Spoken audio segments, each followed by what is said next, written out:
with the New York. I'm Julie Keegan with the New York State Special Education Task Force. I know many of you have joined us for past Lunch and Learns, and we're excited to roll out our 2025 series with this exciting topic about the use of mediation in special education matters.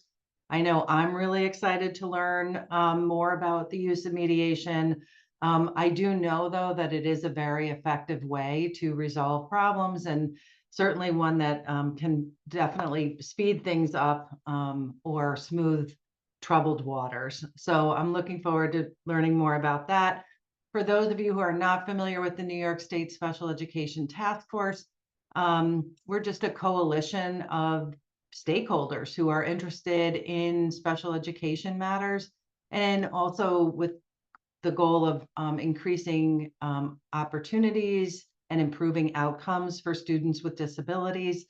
What's unique about the task force is we really concentrate and direct our trainings and events to be of interest to all stakeholders. So that's families, parents, advocates, service providers, school professionals, basically anyone who has an interest in special education law. We really believe that when all of those stakeholders are in a room together, even if it is a room like this, but hearing information and having an opportunity to ask questions and discuss, it can really make a difference in understanding other perspectives and hopefully reducing conflict. So that's really been the focus of the task force forever, since its inception in 2004. So we're well on our way here. So this lunch and learn session, we're going to be featuring 3 individuals from the Special Education Dispute Resolution Center, and they've recently undergone changes, so they're going to be talking about that. And we also have Nicole Marsh, who's from Mediation Matters, who does do special education mediation. I want to just plug our next session too, to let you know that we will be hosting an event on March 12th, a lunch and learn on sex ed and students with disabilities. It's a really exciting topic. We've got a great speaker on that subject, and I'm sure it's something that people will want to learn more about. During this session, we're reserving time at the end, 20 to 30 minutes probably, to answer questions. And so I ask that you put any questions you have in the chat. I will be monitoring the chat, and I will be posing your questions to the panel at, when we get to that Q&A time. So please post your questions there, and only the hosts are going to be able to see that. So with no further ado, I'm going to turn this over to Bobby Dillon, who's the director of the Special Education Dispute Resolution Center, and we will learn more. Thanks, Bobby. Great, thank you. Thank you very much. And thank you to Alyssa, who is running our PowerPoint presentation and also some polling. So I am Bobby Dillon. I am the director of the newly formed Special Education Dispute Resolution Center, and I'll be explaining more about that. But I wanted to kind of, before we even get started, we'd like to have a sense of who's with us today. So Alyssa is going to be sharing with you a poll, and as we introduce ourselves, you can go ahead and respond to that poll so that we can get a sense of who is here. So as I said, I'm the director of CEDRC, the Special Education Dispute Resolution Center.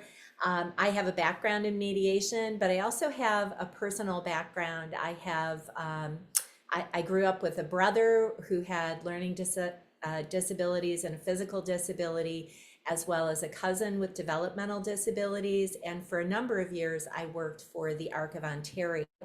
So that's just a little about me, and I'll pass it to Sherry Greenleaf. Hello, everyone. My name is Sherry Greenleaf. I'm project associate with Cedric. I have a history of, an attorney, recovering attorney, I always like to say. I was a school attorney for close to 25 years, and also have been working as a volunteer special ed mediator, and also involved in the special education mediation program for a number of years. So And we'll pass it off to Paula. Hi, my name is Paula, and I am a project associate with Cedric, and I'm passing to Bobby. Okay, and Nicole. Hi, everyone. Thanks for joining. My name's Nicole Marsh. I am with Mediation Matters. We are a community dispute resolution center, commonly known as a CDRC, and there's a network of us across the state. I am a trained special education mediator. I am also the program coordinator that works with all the special education mediation. In a past life, I was a special education teacher, and I'm also a parent of a couple of neurodivergent kiddos and was formerly a parent advocate. So I have a breadth of experiences within the special education world, and I'm going to pass it back over to Bobby for more about Cedric. Great, thank you, Nicole. So I don't know if we have our poll results, if we want to share those out first, and then we'll move into our PowerPoint. Okay, so it looks like we have a lot of advocates here. We have a lot of parents, guardians, a few attorneys, some school personnel, some service providers and educators, as well as folks from the government and some folks with disabilities. So great wide variety of folks who are joining us today. So we're going to give you kind of a broad overview and go from there. So do we have our PowerPoint? I'm not seeing it yet, and I don't know if it's just me who's not seeing it. Aha, here we go. Okay. All right, so Cedric, I will hop in and tell you more, but we are funded with a grant from the New York State Department of Education, the Office for Special Education, and we're actually administered by the New York State Dispute Resolution Association. So that's who received the grant to create Cedric. So we'll move forward into our slides. And I just wanted to start by giving you an overview. If we could go forward. Just give you an overview of where we're headed. So I'm going to be explaining what Cedric is, what some of the benefits are for families and districts. And then Sherry is going to be sharing more with you about where does mediation fit in the spectrum of alternative dispute resolution processes. And then she and Nicole are going to talk more about mediation for special education specifically, what kinds of issues can be mediated, what you can expect in the mediation process, who the mediators are, what their role is, and what happens after a mediation. And then as was said at the beginning, we'll move into some questions and answers. I wanted to start just by thanking Julie and also Alyssa for your support, and to thank you for inviting us to speak to the New York State Special Education Task Force. We really appreciate the opportunity. So we'll move forward and go ahead and hop in. You can go one more. We already did the poll, so and one more from that. Okay, so the Special Education Dispute Resolution Center, in the past, the education department had two grants. They had one that was kind of tracking how much mediation was taking place and making sure that mediators were getting what they needed. And the other was training. And they said this time around, you know, we really need one place, one central location where anyone who has a question or a concern related to special education mediation could go and get that information and get plugged into mediators anywhere around New York State. In addition to that, they really wanted us, as we're being formed and as we're growing, to be able to facilitate professional development, not only for our mediators, but also for our stakeholders, because when people have the skills they need to manage conflict effectively, things don't tend to escalate to the point that an intervention is needed. But if it is, to really look to mediation as that proactive intervention that people can access. And so our vision, if we move on to the next slide, is really to get to a point where throughout New York State, not only do we have highly trained mediators, but we also have stakeholders at the districts, parents and families, advocates and attorneys who really understand what is available, and they have the knowledge and the skills to really prevent disputes from happening, and when they do arise, to resolve them in ways that are at the lowest level of conflict. And the whole point of all of that, of course, is to try to create a collaborative environment that really supports the educational success for all students in New York State. So just to talk a little bit about what those benefits are, if we want to move forward on the slides. As well, I guess, I'm sorry, we'll start with our core values. So what are we all about? What is it that matters most to us? First of all is collaboration. We can't do this alone. Cedric has 3 people, and we have a couple of support people at NYSDRA who help us out with other kinds of things.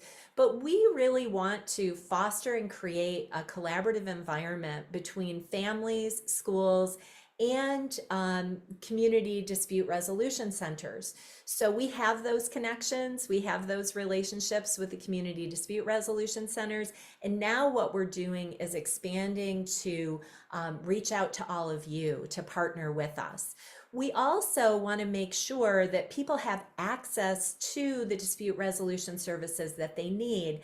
And we know right now that that doesn't fully exist. Not everybody knows about mediation as an option. They don't know how to go about accessing it. So we're really working on that. And we want to empower people to have the tools and knowledge that they need to navigate what can sometimes be a pretty confusing system, especially when you're in a place of dispute where you're already upset, right?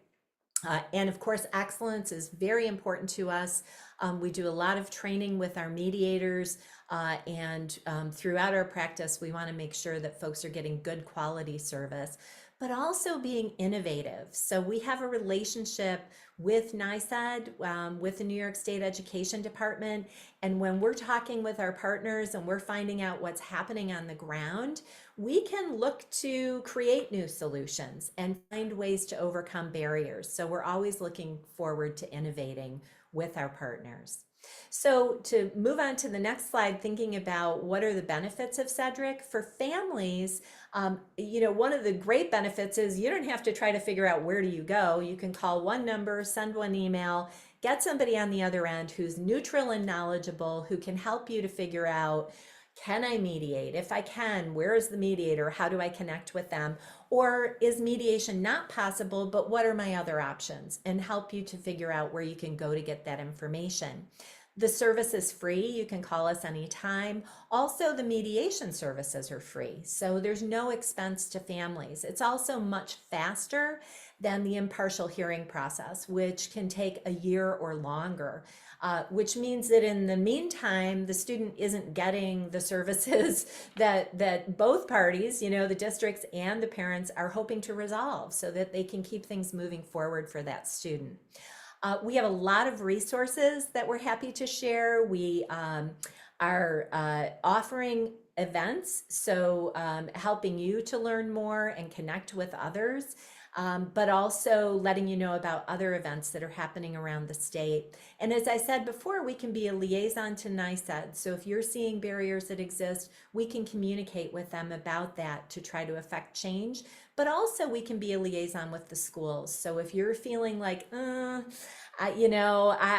not sure who to talk to there or how to go about it, we can help you to have that happen. And Nicole and Sherry will talk a little more about that.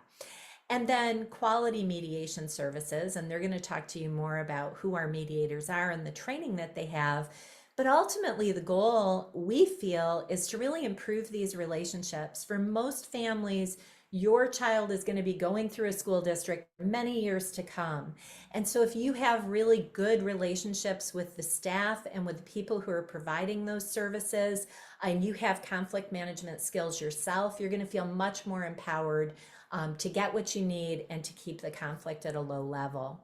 So for districts benefits, if we move to the next slide, are very much the same in many ways, right? You can call us, we're a centralized location. You can talk to a neutral party on the other end. Well, we're not working for the school, we're not working for the parent, you know, we're neutral. We can provide you with access to resources, much faster to resolve. And again, it's free, so districts don't have to pay money for these services. Also, oftentimes you can just pick the right people that need to be at the table to make decisions. So you don't have to pull all of your staff and have them participate in a hearing, which sometimes happens. And you can minimize the use of legal counsel. So if that's an expense for your district, or even if you have legal counsel on staff, you can have them working on other things rather than working on this. Oftentimes lawyers don't even participate in the process, although they can. And again, Sherry and Nicole will talk more about that. Yeah, so I guess, you know, the final thing that I would say is it helps you fulfill your mandates. Again, we're a liaison. If you're having a hard time communicating with parents, we can help facilitate that. And also, we are a resource to help build skills for your staff. So we're going to be offering a lot of trainings on conflict management, conflict resolution, how to prevent conflict from happening and resolve things. And also, you know, again, that goal is to really de-escalate conflict and improve the communication in the relationship, both through mediation and also through skill building. So we have another poll we'd like to launch. And we want to find out, before I pass this off to Sherry, have you been involved in the past yourself with a special education mediation, a state complaint, or an impartial hearing? So we'll go ahead and launch that poll, and then we'll pass it off to Sherry.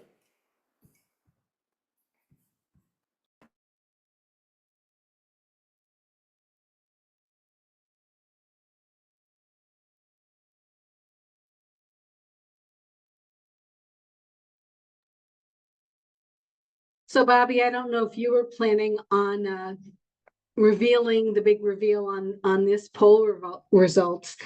But certainly the poll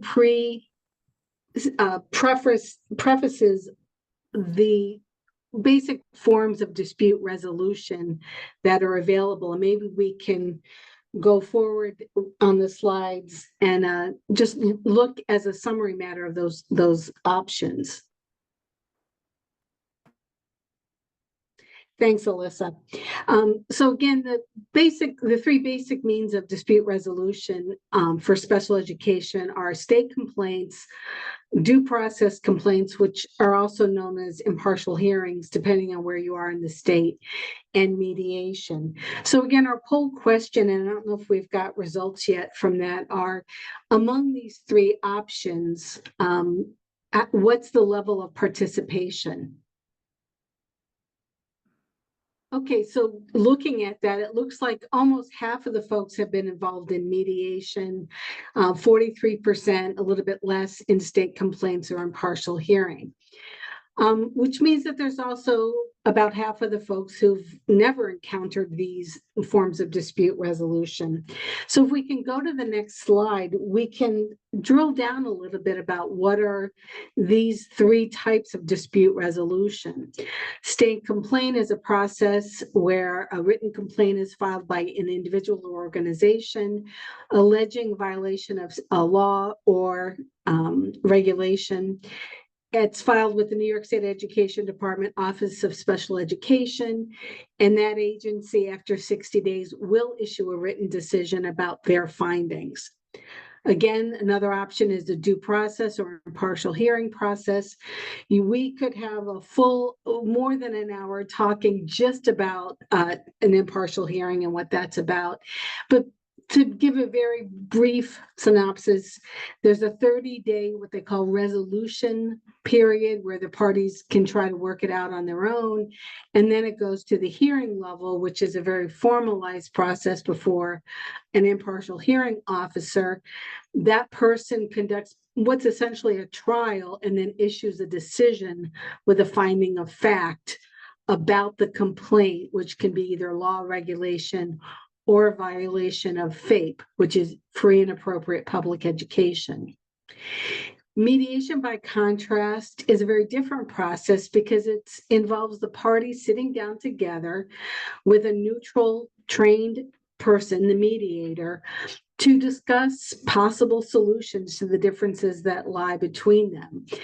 Unlike the other two forms of dispute resolution, the parties decide the outcome after mediation. If we can go to the next slide, this is a chart, a continuum of dispute resolution. Those familiar with cadre will have seen something like this before. But just to give you a sort of a sense of what are the differences, again, when we look at third party role under mediation, the mediator assists. The mediator is not there to be the fact finder.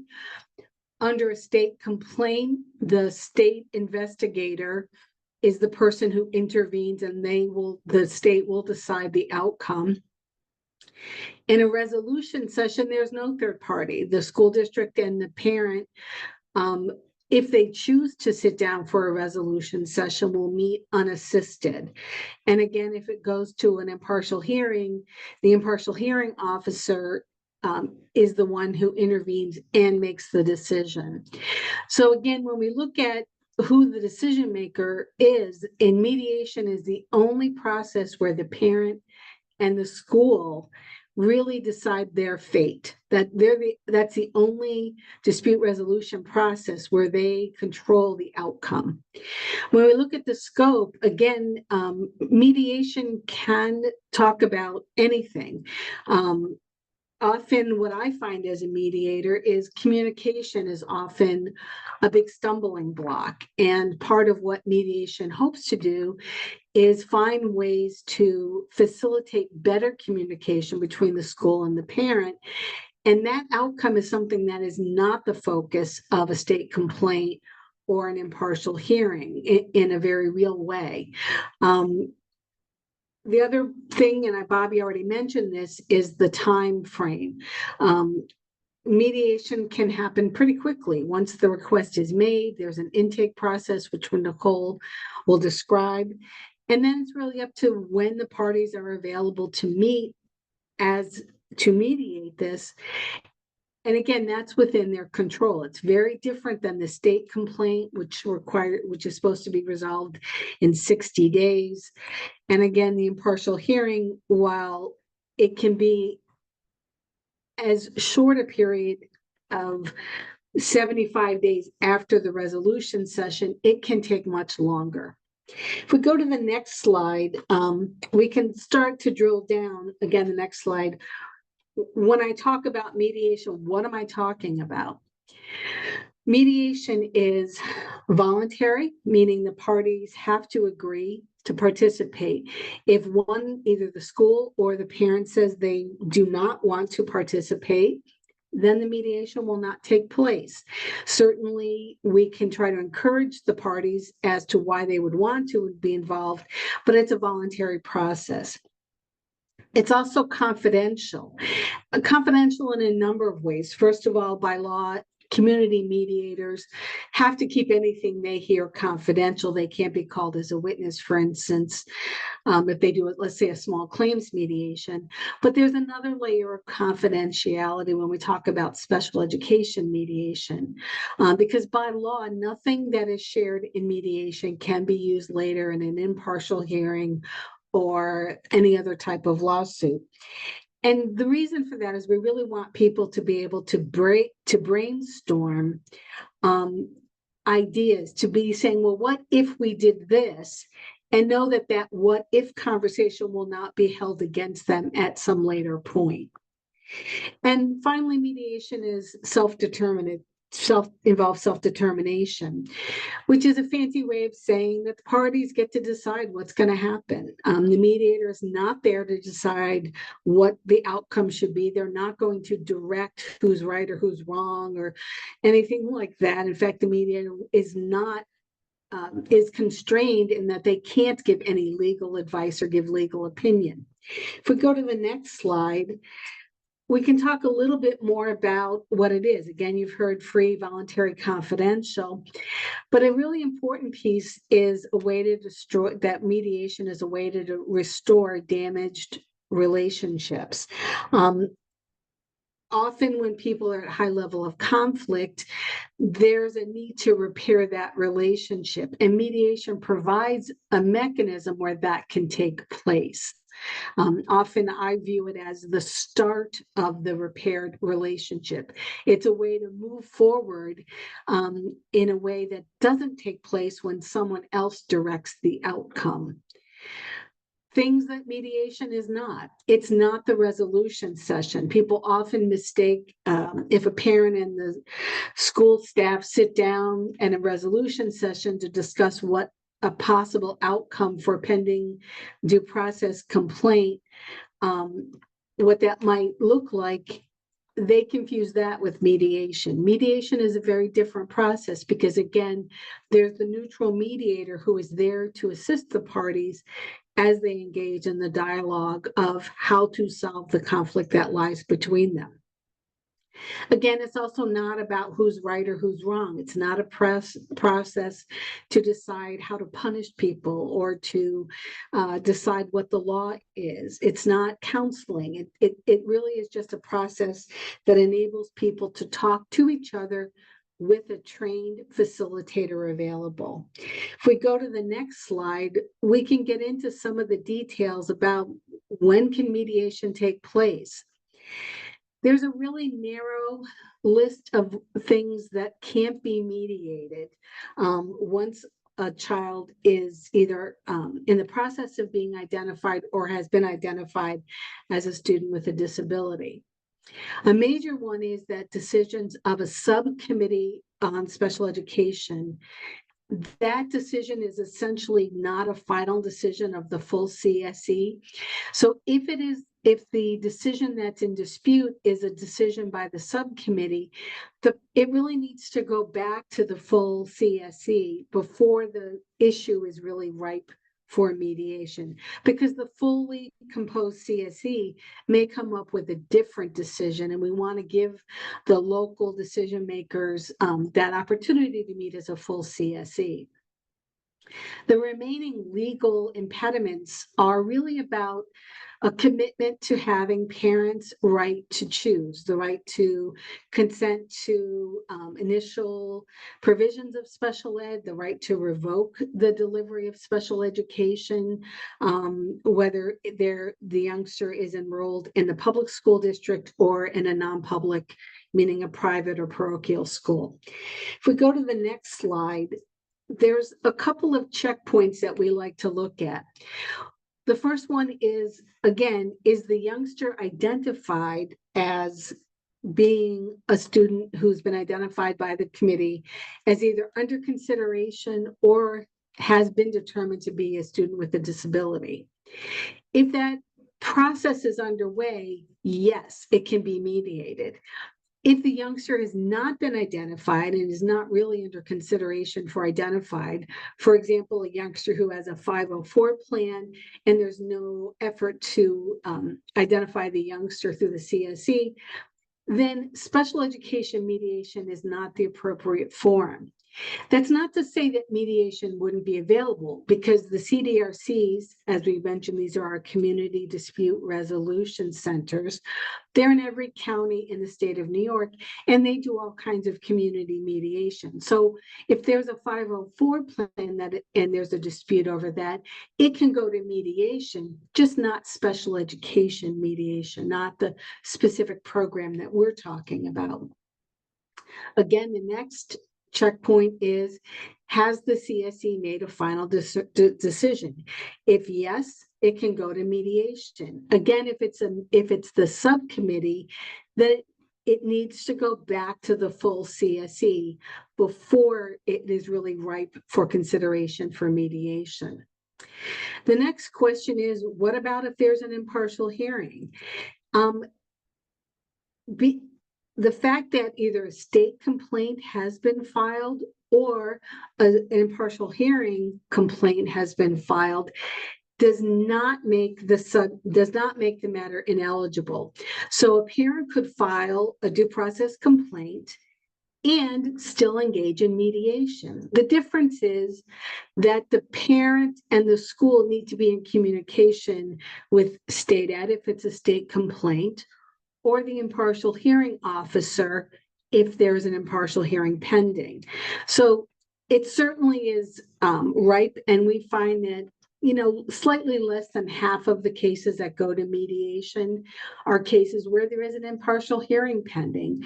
And very typically, it's a very effective way to resolve a dispute without going through that onerous process of the impartial hearing process.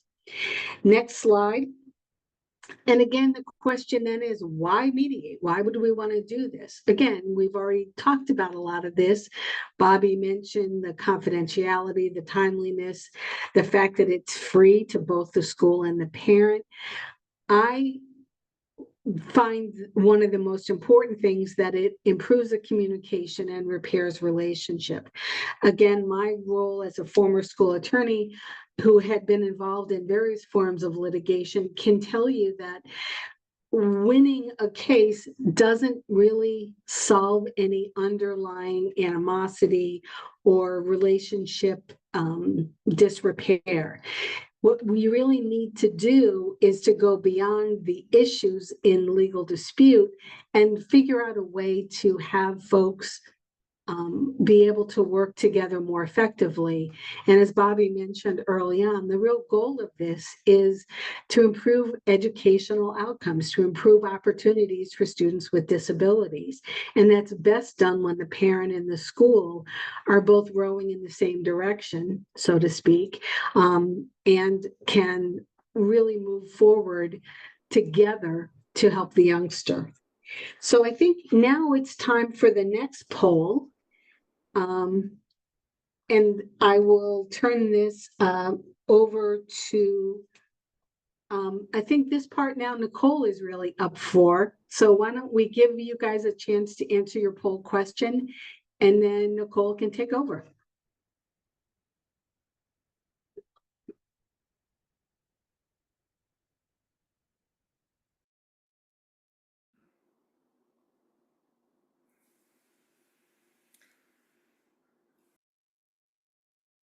Great. Thank you, Sherry.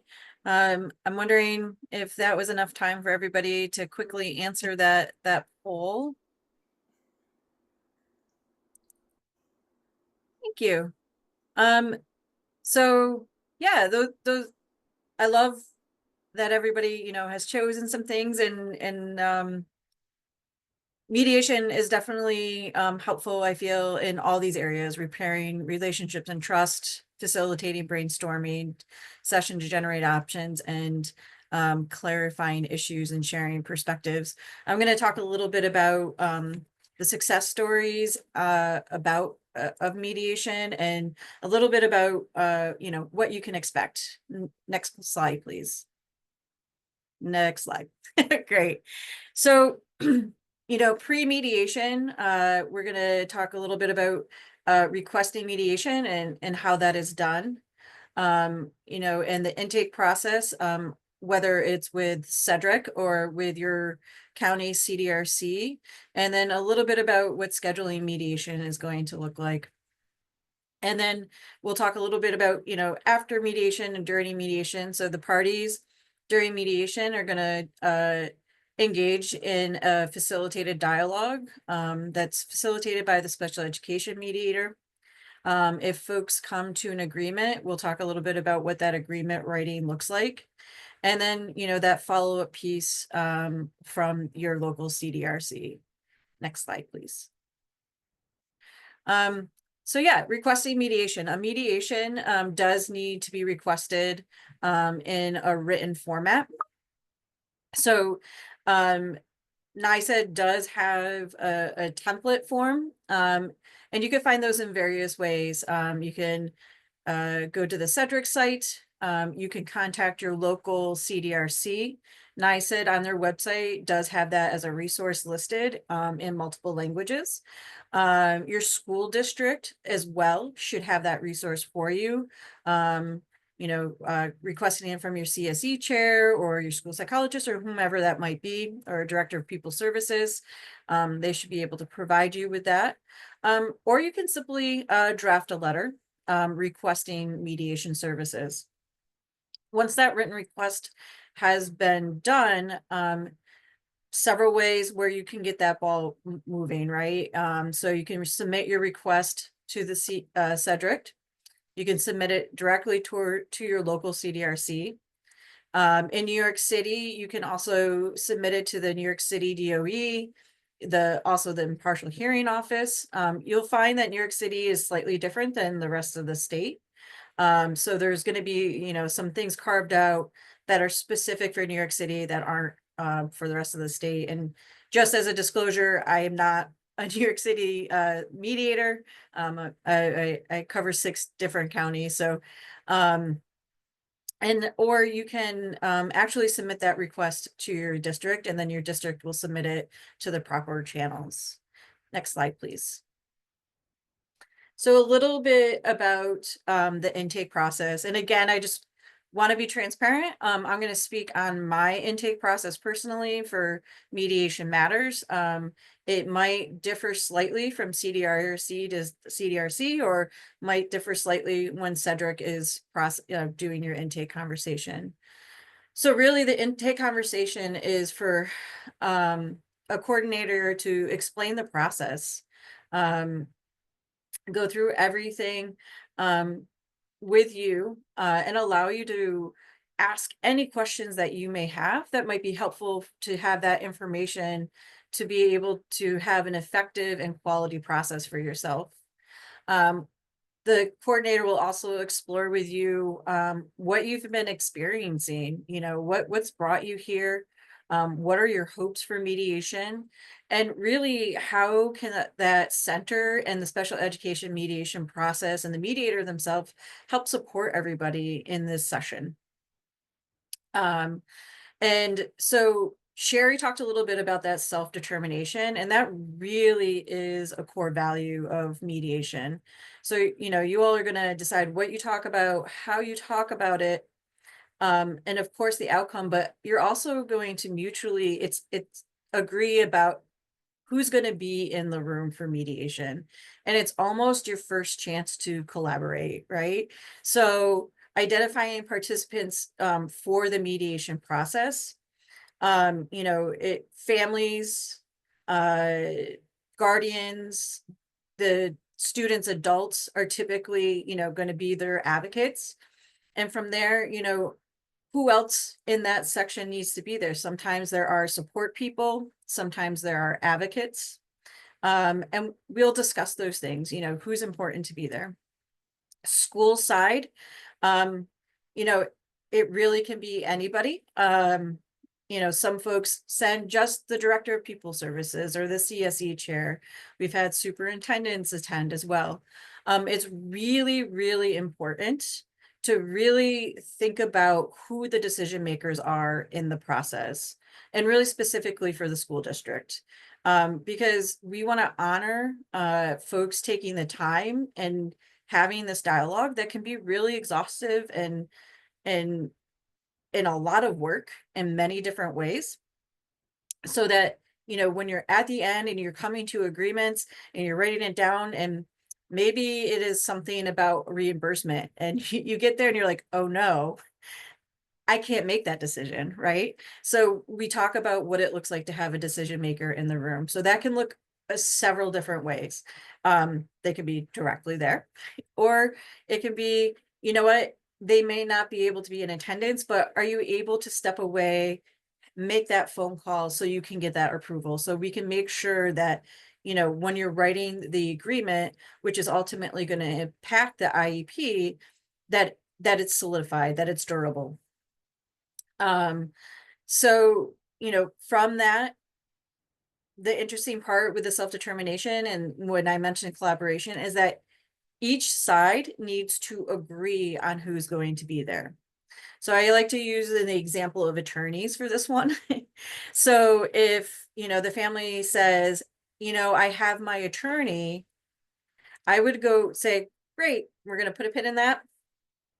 And then I would go back to the school district and say, here are the folks, they did highlight their attorney. At that time, the school districts can say, well, we were really hoping not to use attorneys, or if they're going to have their attorney, we're going to need our attorney. And then go back to the family and say, yep, they said yes, but they would like their attorney. And then you have a chance to approve their attorney or not. So everybody's going to be under an agreement. And the other part of intake is that intake is done with each individual person that is participating in mediation. And they are done individually, not as groups. And that's because we want to honor everybody's narrative. And also intake is confidential, just like the mediation session. So we're not going to carry anything back and forth between the parties other than if somebody highlights other folks that they're identifying to be in the mediation. The other piece is about intake is to facilitate and elicit times and days that works for everybody.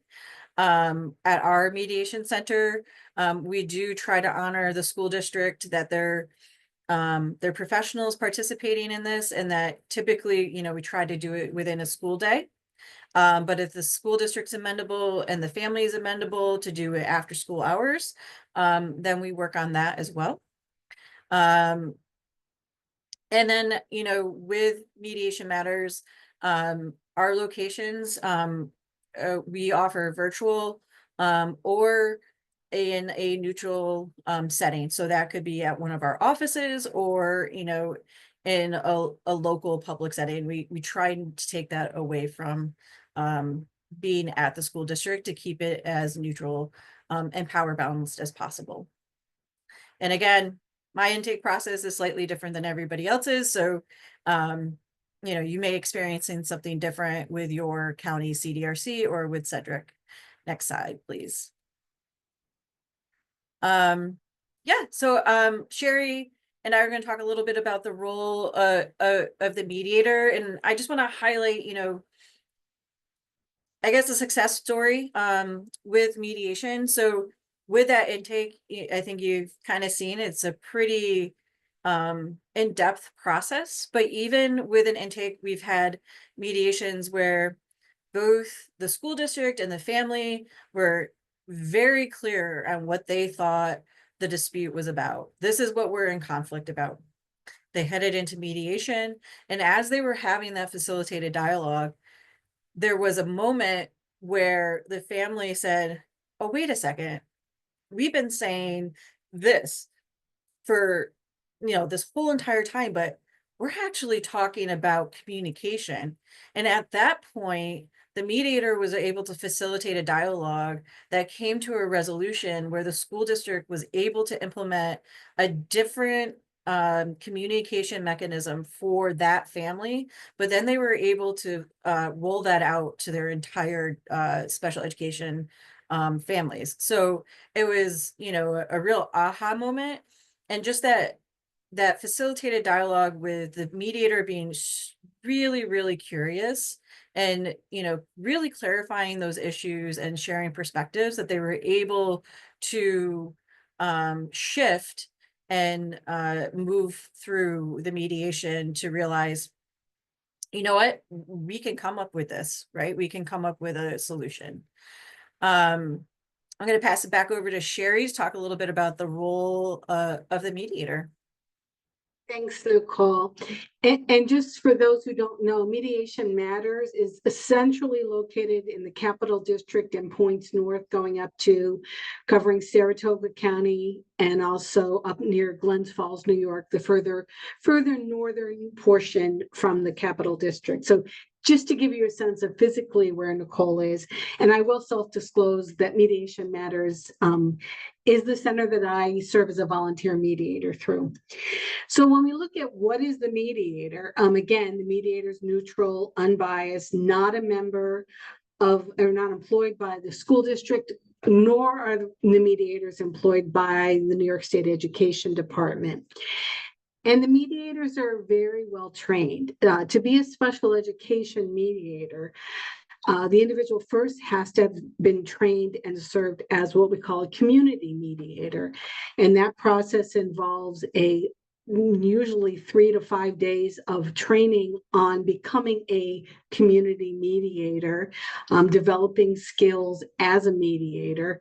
And if the person demonstrates really good skills, then they can be recommended to engage in separate training to become a special education mediator, which is usually involves multiple days, several days of training specifically on serving as a special education mediator.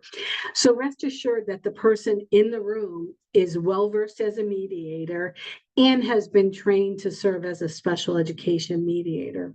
It's also important to note that they're a member of the community, meaning, again, to serve as a mediator, the person lives within that community, within that, not necessarily the county, because again, many of our centers cover multiple counties, but they are people who are invested in serving in their community. They're either a volunteer mediator, or they can be a staff person who works at the Community Dispute Resolution Center. But again, these folks all have to be serving first as mediators, and then on top of that, layered as a special education mediator. And just a word, I just want to clarify. I heard Nicole mention the phrase CSE, Committee on Special Education. I want to again acknowledge that throughout the state, that could be called the IEP team or the CSE. So that's what we're talking about. When we say CSE, in New York City, it's often called the IEP team, but it's the same notion. So, Nicole, do you want to talk about next what happens during a mediation center? Or session? And do you want to forward? Absolutely. So during the mediation session, the mediator, again, I think Sherry touched on this, is not going to give any legal advice. They're there to facilitate that conversation, to clarify issues, to share perspectives. They'll be super curious. We're going to use a little Ted Lasso here. They're going to be curious, but not judgmental, right? And they're going to ask lots of open-ended questions, and really encourage folks to explain their narrative and, and what their hopes are and what they're looking for. One thing that they're great with is helping clarifying the jargon. I think Sherry just did that for us, explaining the difference between the IEP and the CSE. They're the same thing. FAPE is another good one. Often you'll find that the FAPE for a school district and FAPE for a family is defined very differently. And I don't think you'd be surprised that even folks that work in a school district, which we've had, where families have a student in the school district that they work and they're doing a mediation with, even though they're familiar with it, on a professional level, when you get to that personal level, that shifts a little bit. So the mediator is able to kind of flush that out for both parties and explore those differences. They can help with that brainstorming to create and generate options that might be helpful. So again, processing and saying, aha, this is really what we're talking about. I've seen mediations where, the mediator is asking those questions, but the family and the school district really get into it. And as they're processing, one in particular, the family said, I just had an aha moment. What about this? And the school district's like, oh my gosh, I've never thought about that. That's such a great idea. And they were able to, create something together that then the mediator could write down. And we'll get a little bit. I think we're going to get a little bit into that agreement writing in a moment. But the mediator, the folks are going to actively listen to each other. They are welcome to be vulnerable and authentic in this session. As Sherry highlighted earlier, it's a little bit more informal. And really ask questions. Again, questions are the great piece, and then the brainstorming as well. Next slide. Can I just jump in here? You can Yeah, go forward to the next absolutely. slide. But just to say, when we say stuff can happen, as a mediator, I've had people really angry, really vocalizing their frustration, their angers. People cry. There can be a range of responses to the conflict, and the mediation session is a place to hold those emotions, to allow them to be expressed. And often through being expressed during the mediation, people can then move on to the next phase, which is how do we solve the conflict? Yeah, thanks for highlighting that, Sherry. And so just a little bit about the agreement. I'm sort of trying to watch my time here as well. I want to honor everybody's time. So that agreement, what makes the agreement special in a special education mediation is that if folks come to an agreement and an adjustment for a student's IEP, that is actually legally binding. And it immediately amends the IEP if needed. And what it does not have to do is go back to that CSE, or for New York City, the IEP, to get reviewed and approval. So once that is written by the folks that are in the mediation session and signed, that is a part of the student's IEP to be implemented. The agreement is scribed by the mediator, so the mediator will type that for you. But it is all, the language is from the parties. So the family and the school district will create the language that goes into the mediation agreement. So the role of the mediator in that is to, make sure everybody is agreeing and that there's a mutual understanding of what is being written. And we call it reality testing. So they're going to ask really specific questions around certain areas. And the reason that we do that is that we, again, want to honor the time that you're spending. We typically hold 2 hours for mediation. You can use as much or as little of that time as you would like. And you can also ask for a second follow-up mediation. But we want to make sure that that document is durable when you leave the session and there's a mutual understanding about whatever is written. And we just include all the details that need to be included in the the new IP. And then it is signed by both parties.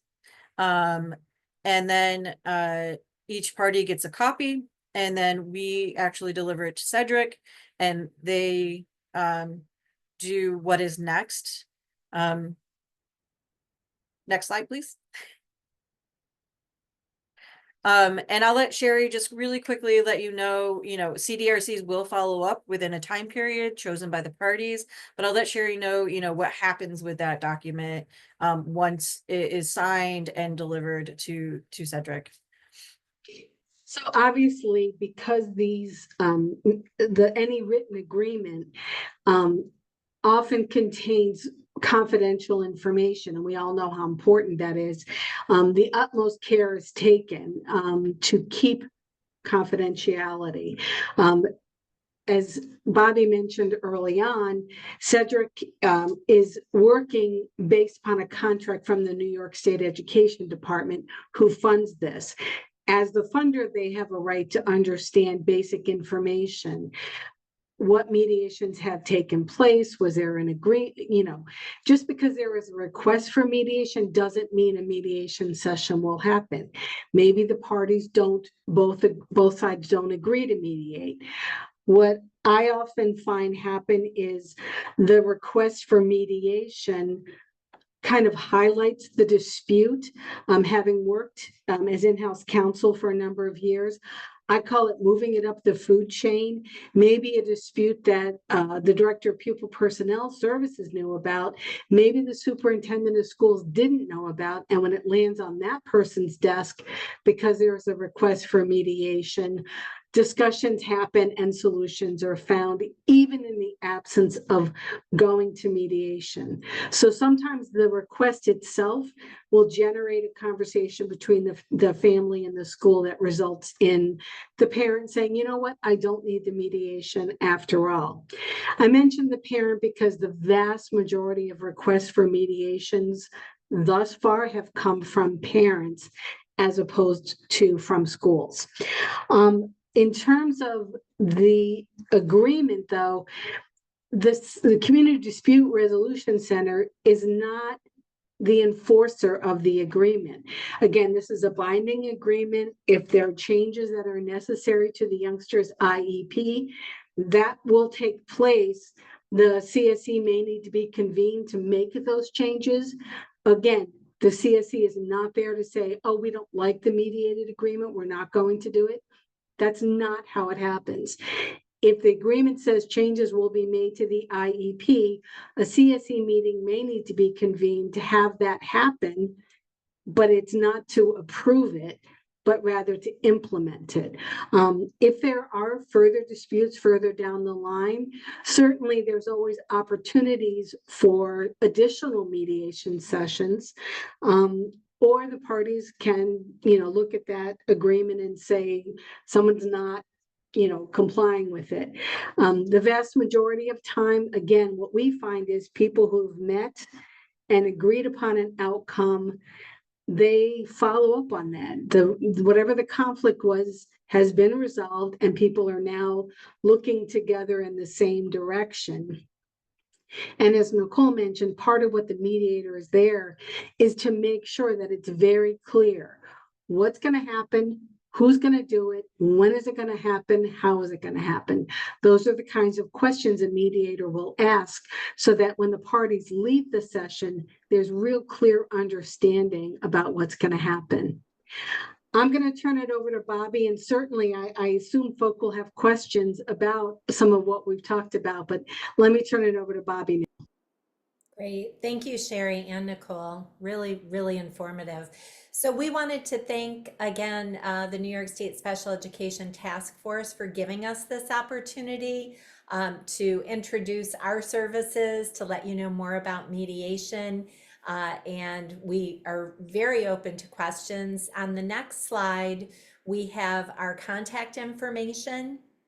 And so if you have specific questions or you're thinking about pursuing mediation, you can call us or you can email us, and we'll be happy to connect with you about that.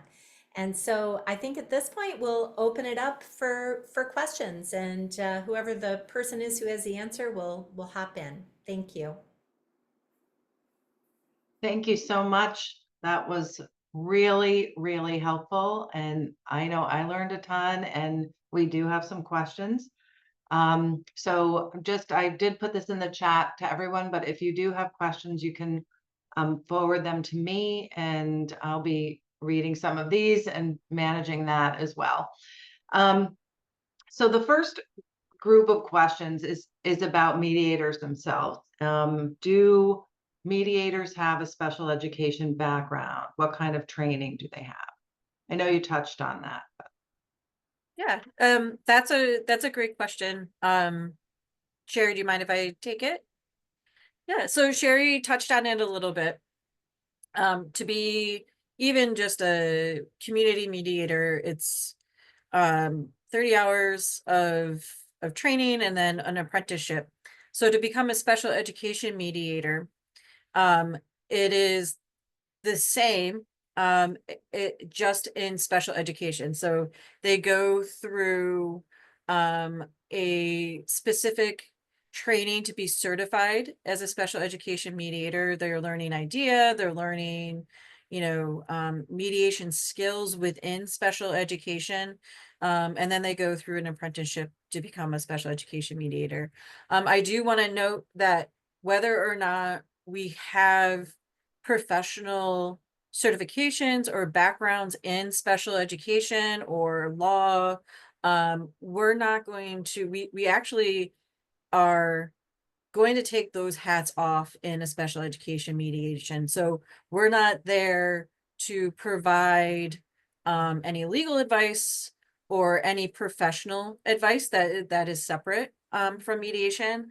Our role is really to facilitate a dialogue, but the importance of us to understand special education is so that we really have an understanding of what's going on, so that special education mediators can follow along with the facilitative dialogue and ask the correct questions while using our mediation skills. I'm gonna also let Bobby and Sherry and Paula answer this question, since Cedric is going to be training special education mediators and the community on different resolution topics for special education.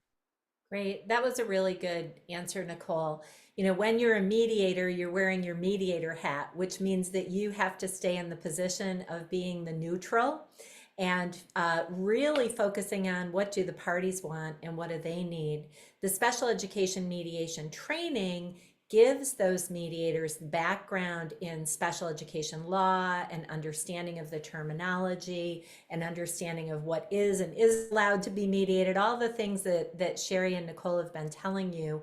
And in addition to that additional training and the apprenticeship, there's also a requirement for special education mediators to have an annual update.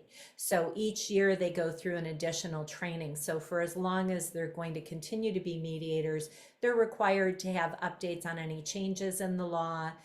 And Cedric actually offers a quarterly mediator gathering where we offer continuing education on specific issues and challenges. So they are well-trained folks and they get a lot of support from their local CDRCs and also from Cedric. Great question. I'm just gonna, if I can add one thing before we move to the next question. Sometimes I've heard folks say, well, the mediator was asking questions like, what is FAPE? How can this mediator be trained if they're asking these kinds of questions? Well, the answer is often as a mediator, we're serving to level the playing field to make sure everyone is understanding what we're talking about. So I, as a mediator, for instance, have asked questions that I perfectly well know the answer to, but I'm there not to describe what should happen, but to generate the conversation between the parties. Let's say there's a dispute over the evaluation done by the school district. I know that there's something known as the independent educational evaluation, which can be done at a parent request at school district expense. But I'm not going as a mediator to say, I think you should have an IEE. Instead, what I'm going to say to the school district is, gee, what do you do when a parent disagrees with an evaluation? Is there some process that can be invoked? So again, the questions that the mediator asks may seem like we don't know, but in fact, we're trying to help the parties so everyone understands what is available. That's great. Thank you. All right, we've got quite a few questions, so I'm just telling you that now. So can parents bring an advocate to mediation? I know you talked about lawyers. Sherry, do you want to take that? Sure. The answer is yes. The parent can bring, whether it's another, I've had, sometimes it's another family member as a support person, seen advocates, whether it's someone from, let's say, parent to parent, or other types of advocacy organizations. Again, as Nicole mentioned, the prerequisite is that everyone agrees to who's going to be in the room. And usually the advocates can be very helpful. They can explain things to the parent.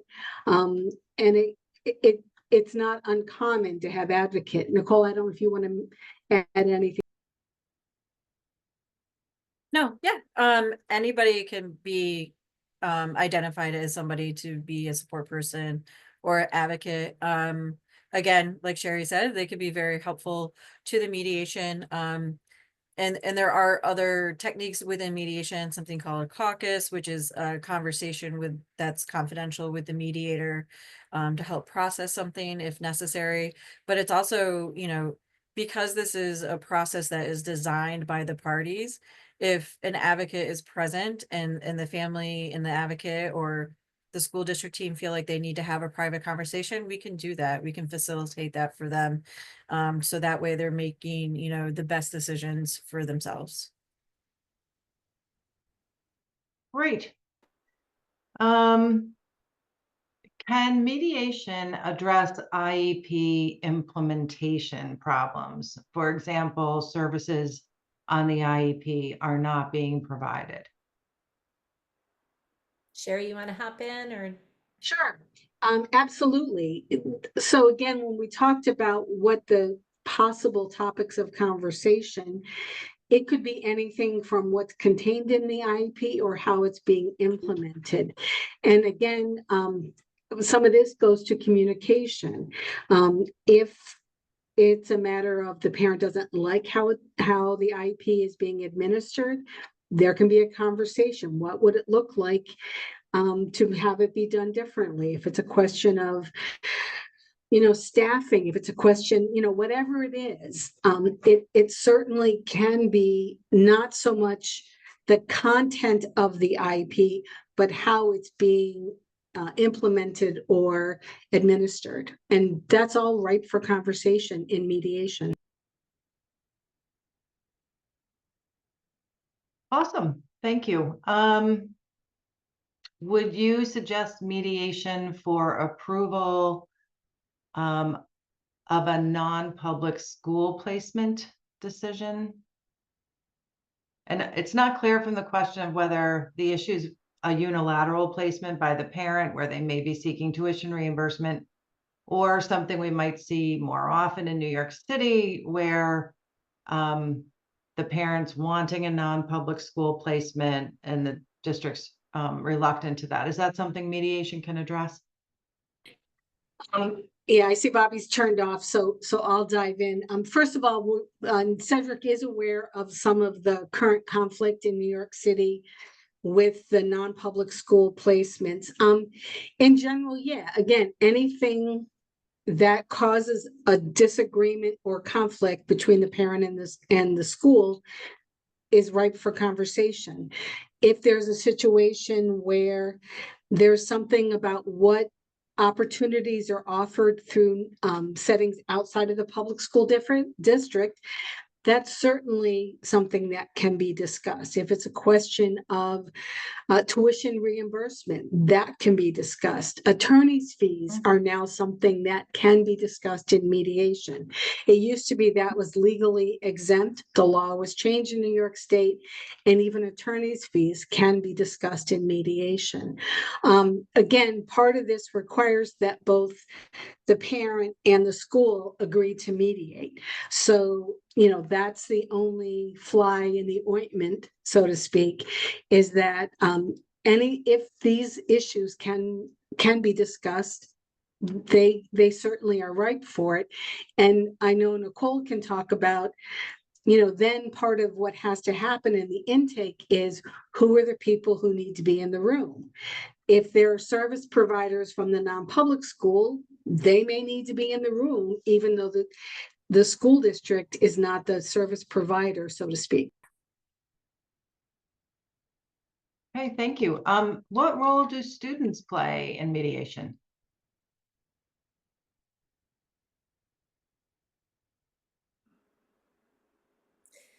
Well, I'm just going to say that a student can participate in the mediation if the parents or the guardian feel that it's appropriate for them to be a part of it. So it's certainly an option. And Nicole, I don't know if you've had any experience with that, if you want to share. No, I haven't, but similar to the student being a part of the CSE meeting, and those conversations, because we are encouraging advocacy across the board and agency, a student is welcome if they feel, that they, should be there and they want to be there, and as Bobby said, the guardians are, approve of that. There's certainly, it still maintains, they're a part of that process. And they would go through the intake process as well, and we would, prep them and walk them through it so that way that they could use their agency and their voice in a mediation. Great question. Thanks. I am gonna just butt in there too, and to say that a student who's age 18 to 21 who is not under guardianship would also have the right to request mediation and be a party to the mediation. That's the result of a lawsuit that we worked on. So I'm just putting that out there. Thank you, Julie. Okay, so next question. What is the average length of a mediation? So most mediations sessions are scheduled for 2 to 3 hours, depending on the center who you're working with. Some centers have shorter or longer sessions. Most times it's a one session mediation and folks are able to reach their resolution, have it put in writing and signed.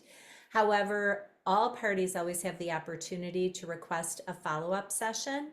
So if you get to the end of your time and you feel like there's more to discuss or more that needs to be explored, the mediator would work with everybody at the table to schedule when that next session would happen. And again, it's dependent on the parties' schedules, so their availability, because you need everybody at the table to be able to make those decisions. Great. Can you give an example of a specific agreement? Should the due dates, names of those who are accountable be mentioned? Like what's in an agreement? Yeah, yep. So all those details are mentioned. So in the agreement will be who was present. There will be the student's name and date of birth and grade level, and then very specifically, who is going to do what. And we were just talking a little bit about the agreement and and how many mediations. I've participated and seen agreements where some of it was what are the next steps. So specifically, it was extended school year and that application process. And the first agreement was specifically what the school district had to do, who in the school district had to do it, what was the time frame that they were going to do it in, and get back to the family, what was the family's duties and tasks within that. And then they were scheduling another mediation to follow up with, okay, so once this is done, what are we doing next? So it is very detailed orientated with names, positions, even, with what you see in an IEP, the services are going to be 2 times a week for 30 minutes each. So, and really the parties can elicit and decide, exactly how that is designed, within the agreement. But the mediator will make sure that those details are included, so it's durable when you leave. Okay. And what And happens? Go I just ahead. want to jump in and say, we've talked that you could have a mediation if an impartial hearing or due process complaint is pending. If the mediation resolves those issues, that would also be included in the agreement, saying that, essentially the parent withdraws their due process complaint. It would be up to the parties then to share that back with the impartial hearing officer. But again, that language would be discussed very thoroughly and written very carefully to reflect what the parties agreed or didn't agree. If there's some outstanding issue, that would be noted, so that again, the parties leave with a very clear understanding about next steps. Great. What happens if a party doesn't honor the mediation agreement?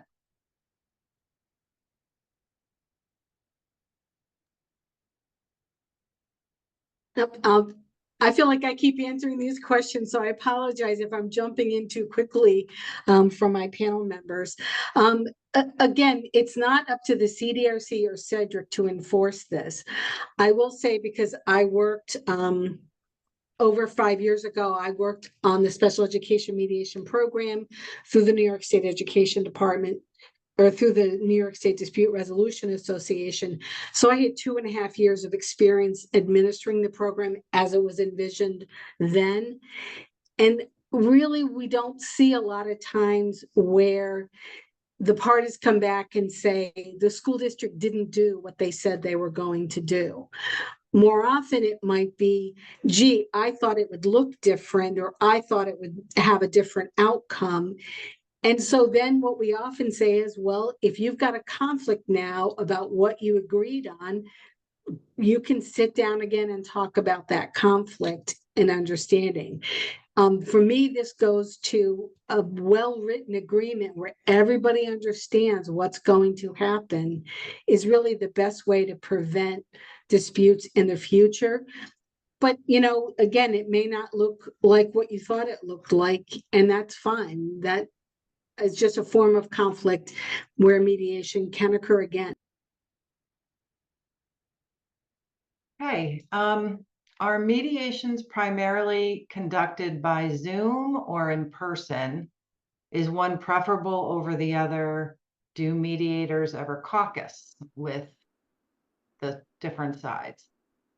So it really depends on the center who you're working with. Most of our centers do offer Zoom mediations as an option, but there are some smaller centers who only have in-person mediations, but they're very amenable to holding those sessions wherever it's most convenient for the parties. So it can be at a public library. It could be at the school district if everybody agrees that's, it's accessible and it's easy. Although usually it's in a neutral location like the CDRC office. In terms of what the benefits are to Zoom versus in person, I think that's a very personal decision. I've heard people say, oh no, I want to be in the room. I want to be able to be face to face with this person when I have this conversation. And so, again, just like everything else in mediation, we really try to let the parties drive that and decide what's best for them. Other times people say, it's just easier for me to do it via Zoom. I don't have to leave my house. I don't have to worry about additional childcare or whatever those other issues might be. And I think there was, the caucusing question. So caucusing, for those who don't know, is a fancy term that just means meeting one-on-one.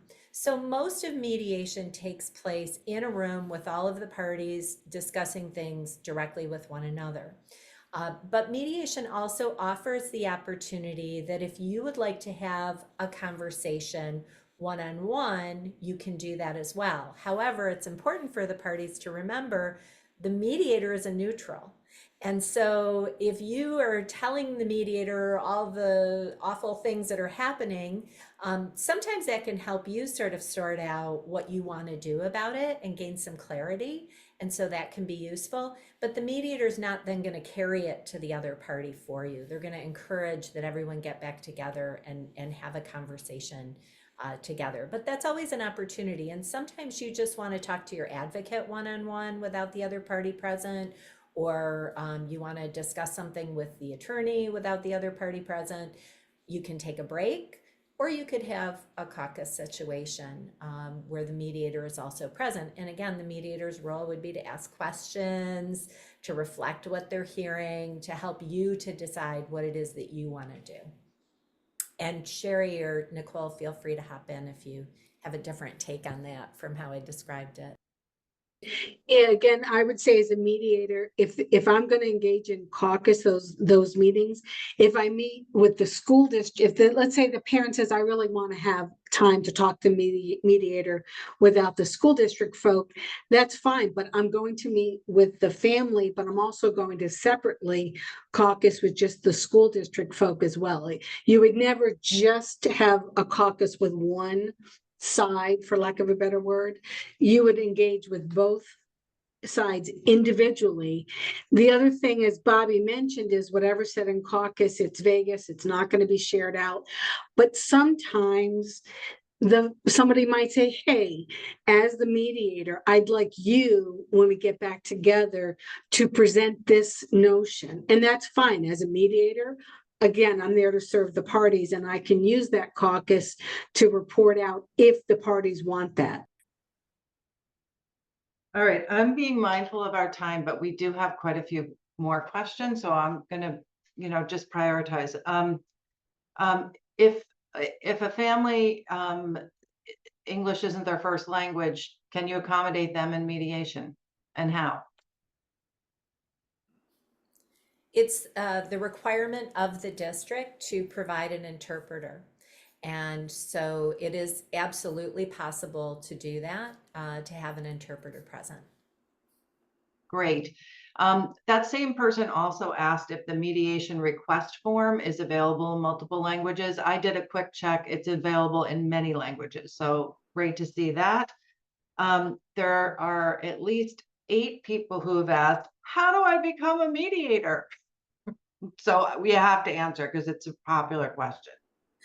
Okay, so if you want to be a community mediator, you would want to contact your local community mediation center. So you can contact Nicole, or you can contact one of us, and we can give you the contact information. Or you can go to the Office of Court Administration ADR site online, and they have a list of all of the community dispute resolution centers and the counties that they're affiliated with. And you'd simply reach out, and they would get you started on that process. Okay, good to know, because I think you're going to have an influx, but they're unpaid positions, right? I want to be clear on that. They're all volunteer positions. Correct. Our mediators are all volunteers. Some of the CDRCs do offer stipends for certain kinds of complex cases, but that would be a conversation you'd have to have with your local CDRC. But it's a volunteer driven program, which is great because as Sherry said, it's people from your community who genuinely care about what the issues are and want to help and contribute and make the world a more peaceful place. And we need a lot of that. Okay, this is a quick yes, no. Can the parties record the mediation session? No, they cannot. Okay. What happens if a parent wants mediation and the school district doesn't? Is there anything they can do, especially for a parent who can't afford an attorney to pursue due process? Sherry, do you want to take that one? Well, first of all, one of the things that's available, and I'll let Nicole jump in after me, is, again, this is a voluntary process. Districts cannot be compelled to participate. Certainly, the CDRC can speak with district staff about the benefits of mediation, and they typically will do that. The other option is most CDRC staff are familiar with what's called conflict coaching, which is about helping parties understand how they manage conflict. So at the very least, there could be a conversation with the parents about how do you manage conflict that you're experiencing in a more productive way. But I'll turn it over to Nicole for any other thoughts. No, again, that self-determination piece, folks get to decide. And we often, with CDRCs, because we're neutral, we can't give direct referrals or resources. We do provide, at least our center does provide a list of resources for families, that they can use. Julie, you all are one of them, the disability rights in New York State, right? So that, you know, parent to parent New York State and things like that. And then also whatever other services that we have that we can provide parents, like conflict coaching, which is a one-on-one service. We will let them know about that, and that's something that they can do as well. Love that. Conflict coaching. That's fantastic. I do want to say too, Julie, because I know we're almost at time, that folks can reach out to us if they have further questions, and they'll be receiving all of our contact information and some additional resources after this. So, Yes, and thank you for making your contact information available. I think that really covers, you know, the majority of questions. There's one question on here on what's the mediation center for their locale, their region, but I think that's all available on the website, right? On the Cedric website. So if you want to know your local mediation center, right. And unfortunately, we don't have a website up yet. That's how new we are. The center actually began in November, and you're our very first presentation since State Ed introduced us to the world. But again, you can either look on the Office for Court Administration website, and that has the listing under the ADR section of each of the CDRCs. But if you're looking to connect with mediation services, just email or call us, and we can facilitate that happening. And we'll even start the intake process for you. So if you're not sure where to reach out. that's great. All right, thank you. I'm going to say thank you. I want to just tell everyone I put the wrong link in for our next March session on sex ed and students with disabilities. And I don't have the correct link at the moment. So we will send the correct link. If you registered for this, you will definitely get the information about our next session. But I first want to, you know, thank you so much, Bobby, Sharon, Sherry, and Nicole, and Paula, for this presentation. I learned a ton. I'm excited about mediation. I think it's just a great thing to get involved in. And I actually hope you get some volunteers out of this as well, because it seems like a great thing to do. But it's nice to know that there are a variety of options, and one, you know, and one that doesn't have to be so contentious.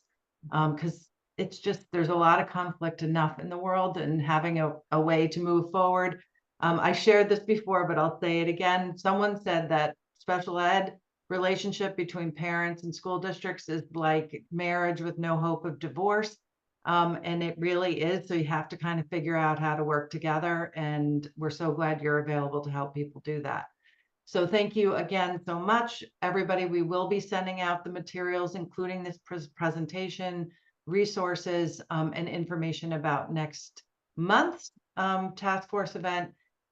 Please, please, please fill out that evaluation. We'll send the link later if you didn't get it now. It helps us really know what people want to hear about, what's valuable to them, and it's just important to us. So thank you so much, and Julie, everybody have a great day. thank you. Thank